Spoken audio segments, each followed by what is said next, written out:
Bonjour, bienvenue. Aujourd'hui, je voudrais parler de Beethoven et ses symphonies. Beethoven était l'un des compositeurs les plus importants dans le monde. Il était un compositeur d'Allemagne. Il a habité entre les années 1770 jusqu'à 1827. Donc 57 années au total. Et il a créé beaucoup de musique jusqu'à aujourd'hui que c'est important. Et beaucoup de gens autour de moi jouent cette musique tout le temps. Et en fait, les symphonies est juste une partie des œuvres de Beethoven. Et c'est important parce que pour l'orchestre, il y a 9 symphonies de Beethoven et on a choisi juste 4 mouvements. Chaque symphonie a en fait 4 mouvements ou plus. Et donc, au total, il y a minimum, il y a 36 mouvements. Et on a choisi juste 4 pour faire une introduction à ces symphonies importantes. Pour le premier choix, c'est la première symphonie de Beethoven et le premier mouvement. Et cette symphonie a inspiré par Haydn, Joseph Haydn. En fait, Haydn était le professeur de Beethoven.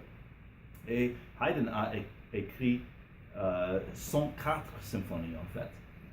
Si vous avez l'intérêt, vous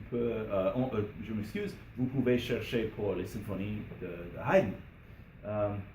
Pour le deuxième choix, c'est le 5e symphonie de Beethoven. Et la 5e symphonie commence comme ça. C'est très connu, cette 4 notes. Et en fait, tous les premiers mouvements a créé avec ces 4 notes. Donc, si vous pouvez écouter très très bien, on peut écouter les 4 notes encore et encore et encore dans d'autres situations dans la musique. C'est très intéressant. Et pour le troisième choix, il y a le 3e mouvement du 7e symphonie. Et c'est une atmosphère très frais, le tempo est très vite. C'est beaucoup d'énergie dans ce mouvement. Et pour le dernier choix, c'est le 9e symphonie, le 4e mouvement. C'est la chanson s'appelle Ode to Joy.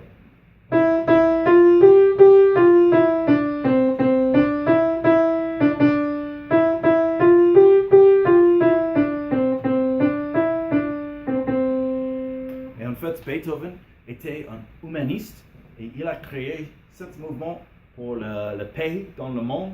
Et les paroles sont intéressantes. Il y a un lien juste sous la vidéo.